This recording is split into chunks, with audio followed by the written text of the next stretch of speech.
Hello students, आप सभी का हमारे इस यूट्यूब चैनल में स्वागत है। स्टूडेंट्स, हम नंबर थ्योरी जो कि थर्ड सेमेस्टर का पेपर है, इसके लेक्चर्स हम कर रहे थे। लेक्चर नंबर 7 पे हम पहुंच चुके हैं। स्टूडेंट्स, हमने बहुत सारे क्वेश्चन सॉल्व किए जिनमें हमने जो भी आपके सिलेबस में आते हैं, जो भी आपसे एग्जाम में पूछे जाते हैं, ऐसे बहुत सारे थ्योरम्स, बहुत सारे क्वेश्चंस को हमने सॉल्व किया था।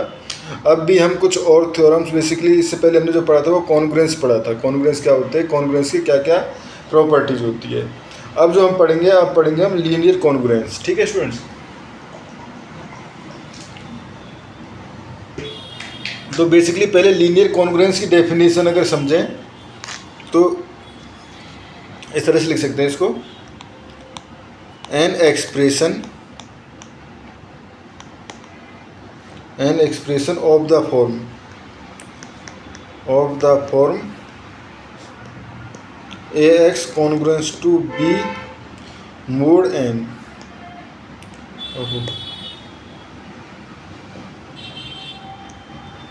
b mod n। ठीक है, कोई भी कॉन्ग्रुएंस जो कि इस तरह का हो वो हमेशा लीनियर कॉन्ग्रुएंस कहलाता है। ठीक है, is called a linear congruence. ठीक है स्टूडेंट्स, तो बेसिकली हमारे पास लीनियर कॉन्ग्रुएंस का मतलब क्या है कि ऐसे वेरिएबल्स एक्स हमारे पास निकालने होते हैं जो कि जिनके लिए एम डिवाइड ए एक्स माइनस बी। तो बेसिकली ऐसे एक्स जिनके लिए ये कंडीशन सेटिस्फाई होती है वो लीनियर कॉन्ग्रुएंस का सॉल्यूशन होता है। ठीक है, तो ये भी पढ़ लेते हैं। N integer x0 is said to be solution of the linear congruence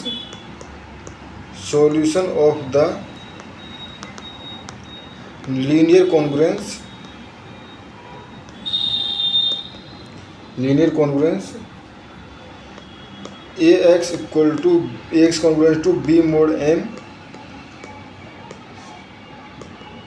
if ax0 congruent to b mod n। आई इसका मतलब क्या है, हमारे पास m divide ax0 minus b। ठीक है स्टूडेंट्स, तो ये इस तरह से हम सॉल्यूशन डिफाइन कर सकते हैं। जैसे अगर हम एग्जांपल लें तो अगर हम कॉन्ग्रुएंस लें 4x कॉन्ग्रुएंस टू 3 मोड 5। ठीक है, तो अगर मैं x इक्वल टू 2 पुट करूँ, इफ x इक्वल टू 2, ठीक है, तो उस कंडीशन में क्या हो जाएगा, 8 कॉन्ग्रुएंस टू 3 मोड 5। ठीक है, यानी कि 5 डिवाइड 8 माइनस 3 ट्रू। तो x equal to 2 is a solution. ठीक है, बट अगर मैं वहीं x इक्वल टू 3 पुट करूँ तो उस कंडीशन में क्या हो जाएगा, 12 congruence to 3 mode 5।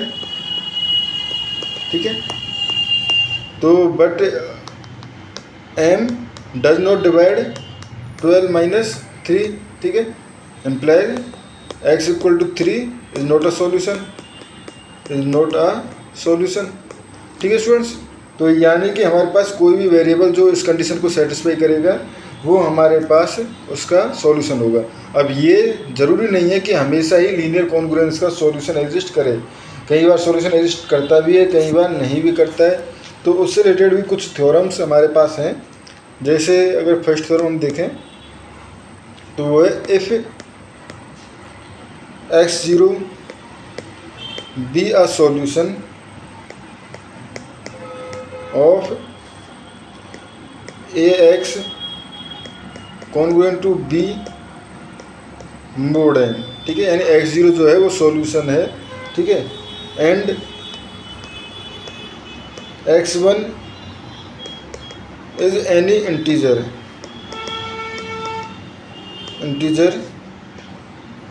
Such that x1 congruent to x0 mod m। ठीक है, अगर इस तरह का कोई इंटीजर है then x1 is also a solution, is also a solution. ठीक है, तो ये हमें प्रूफ करना है। ठीक है स्टूडेंट, तो प्रूफ काफ़ी इजी है। देखो हमारे पास गिवन है कि x0 जो है सॉल्यूशन है। ठीक है, लीनियर कॉन्ग्रुएंस क्या है? लीनियर कॉन्ग्रुएंस है ax congruence to b mod m। ठीक है, and x0 is the solution, implies ax0 congruence to b mod m। ठीक है, now it is given that x1 congruence to x0 mod m। ठीक है, ये हमारे पास given है। ठीक है, ये हमारे पास गिवन है। ठीक है, तो इस कंडीशन में देखो, अगर मैं दोनों तरफ a का मल्टीप्लाई कर लूँ तो उस कंडीशन में क्या हो जाएगा? ax1 congruence to ax0 mod m। ठीक है, और स्टूडेंट्स हमने प्रॉपर्टी पढ़ी है कि अगर a congruence to b mod m and b congruence to c mod m, तो उस कंडीशन में a congruence to c mod m, जो कि बेसिकली ट्रांसिटिव प्रॉपर्टी थी। ठीक है, तो इसमें अगर देखें तो a congruence to ax0 mod m and ax0 congruence to b mod m implies by transitive property ax1 congruent to b mod m implies x1 is also a solution, ठीक है स्टूडेंट्स, इस थ्योरम में हमें इतना ही proof करना था। ठीक है, नाउ अगेन नेक्स्ट थ्योरम अगर हम लें, थ्योरम टू अगर लें तो ये है हमारे पास the linear congruence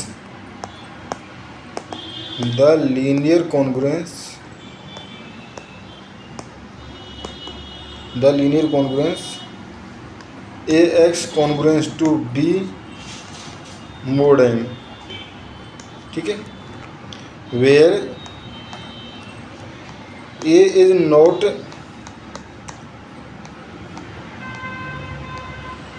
congruent to zero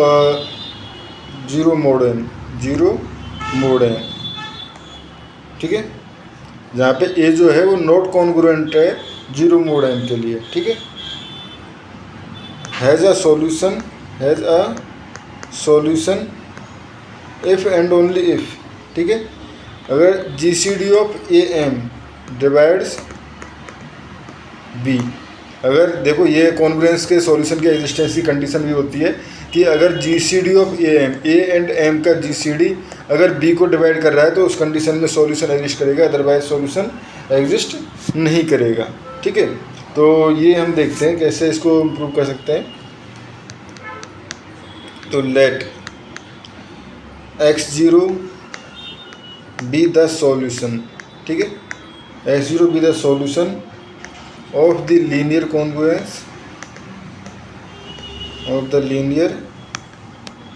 congruence. ठीक है, कॉन्ग्रुएंस की स्पेलिंग ये पूरी है, अगर आपको नहीं दिख रही तो मतलब आपकी आंखों में प्रॉब्लम है, एक्चुअली स्पेस कम था तो मैं नहीं लिखा। ठीक है, linear congruence ax congruence to b mod m। ठीक है, देन तो इसका मतलब क्या है हमारे पास, ax0 congruence to b mod m।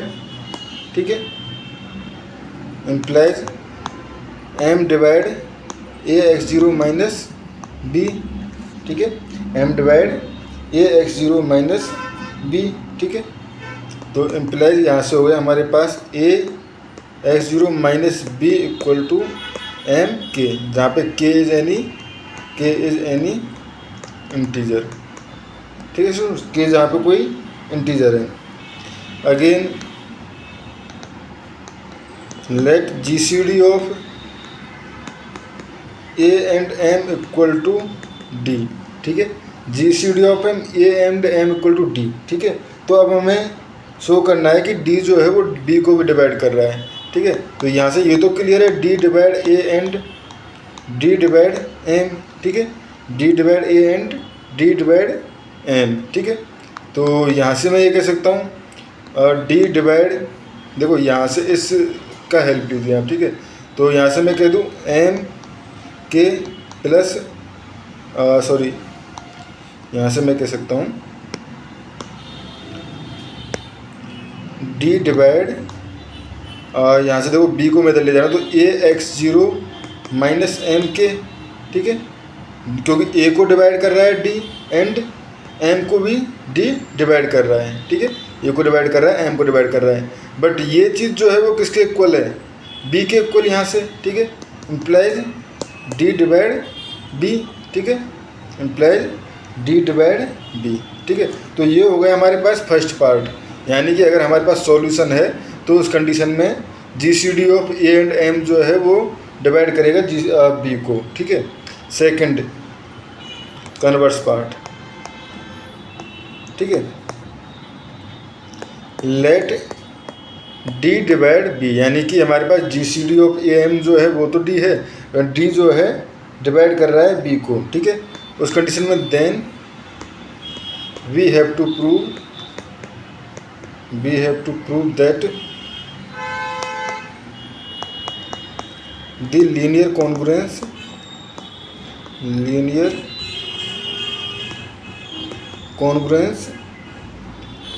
AX congruent to B mod M has a solution, ठीक है। अब हमें ये प्रूव करना है कि अगर D डिवाइड B कर रहा है तो AX congruent to B mod M का एक ना एक सॉल्यूशन है, ठीक है। Now since D divide B, ठीक है, D divide B implies B को हम किस तरह से लिख सकते हैं, K डॉट D, ठीक है। B को हम लिख सकते हैं K डॉट D से, जहाँ पे K इज एनी इंटीजर, ठीक है स्टूडेंट्स। तो K अगर ऐसा है एंड अगेन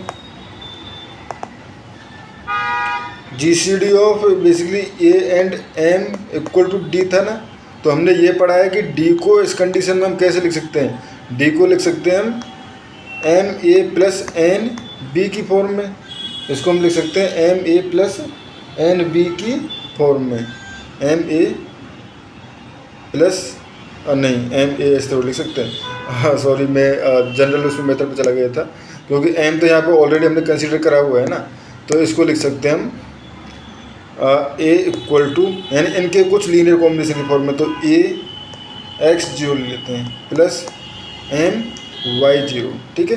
यानी जहाँ पे X0 और Y0 जो है where X0 Y0 are integers, ठीक है, आर इंटीजर्स, ठीक है स्टूडेंट्स। जब इसको हम ऐसे लिख सकते हैं, तो अगर मैं दोनों तरफ K से मल्टीप्लाई कर लूँ, अच्छा D इक्वल टू है ना, दोनों तरफ मैं K से मल्टीप्लाई कर लूँ तो ये हो जाएगा हमारे पास KD equal to KAX0 plus KMY0, ठीक है। तो यहाँ से हम कह सकते हैं B equal to KAX0 plus KMY0, ठीक है।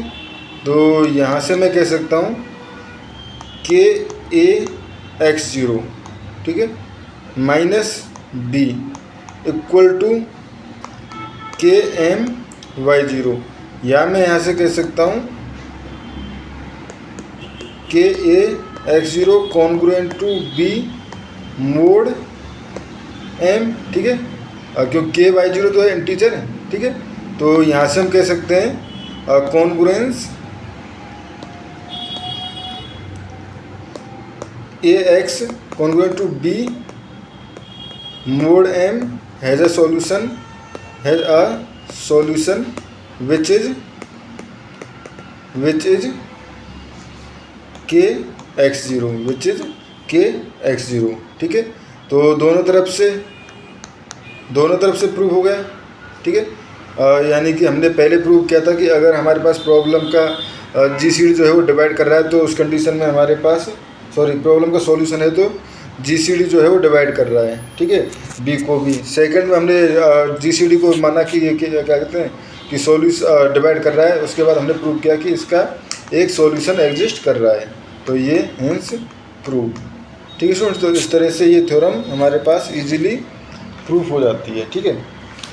सो नेक्स्ट वीडियो में हम और भी इसके इम्पोर्टेंट थ्योरम्स हम पढ़ेंगे। Thank you.